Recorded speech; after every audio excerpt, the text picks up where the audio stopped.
So today we're going to talk a little bit about body psychology. I know it's a little esoteric, but in order to really appreciate the science of things, you also have to appreciate the other side, which is the sort of philosophical orientation to life. So I just want to kind of introduce you to some of the different ways that you can think about the spine as speaking truth to your experience of life. So we have 7 vertebrae in our cervical spine, and this is often thought of as a descent from the intellect to the heart.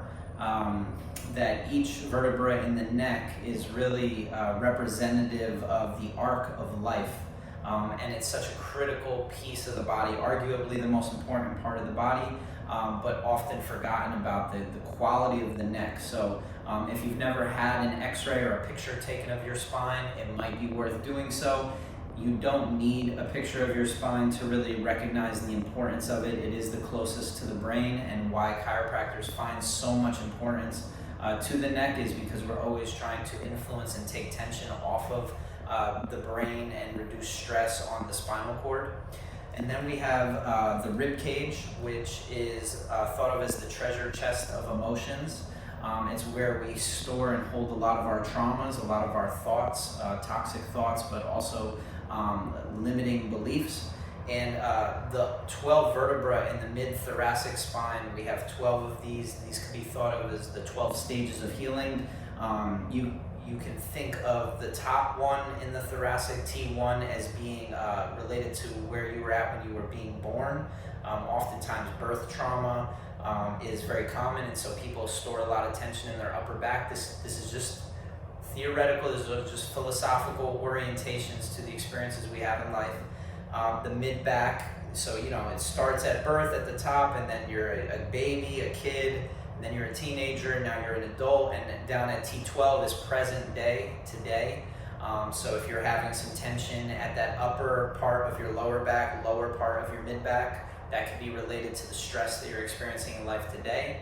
And then the 5 vertebrae at the lowest part of the spine, the lumbar vertebrae, which are the heaviest, most dense bones in the spine, are thought of as the 5 wounds of humanity, the injustices we experience, the humiliation, the abandonment, the betrayal.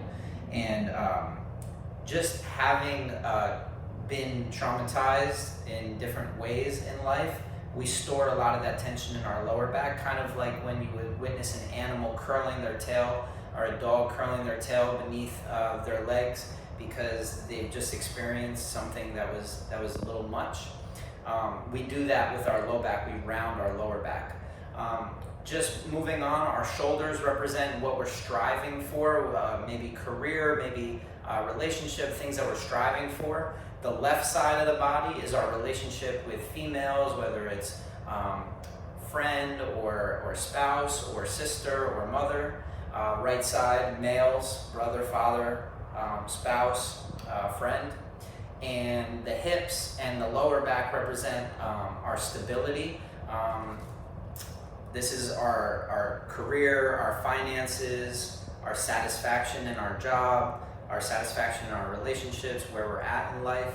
And I just touch on these because I find it interesting for us to relate to our body from a standpoint of, wow, there's a cause for everything that we experience in life, or there's a reflection in the body for everything we experience in life. So I hope that this was somewhat enjoyable, just to hear some of the ways that you can relate to the spine. The top vertebra in the neck is called the atlas bone, and you can think of it as holding our world up, our skull. It's the most unstable joint in the body, and arguably the most important joint because it surrounds the brainstem, which controls all involuntary function.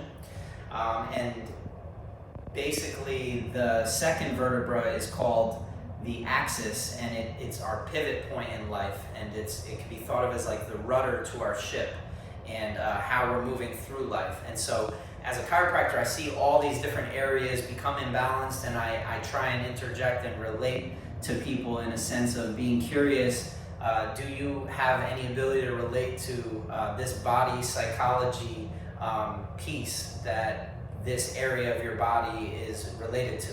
And oftentimes people appreciate it. So if you're interested in learning more about how your body is reflected in the experiences you've had in life, I invite you to come on in. Let's have a conversation, and I'd love to be your chiropractor.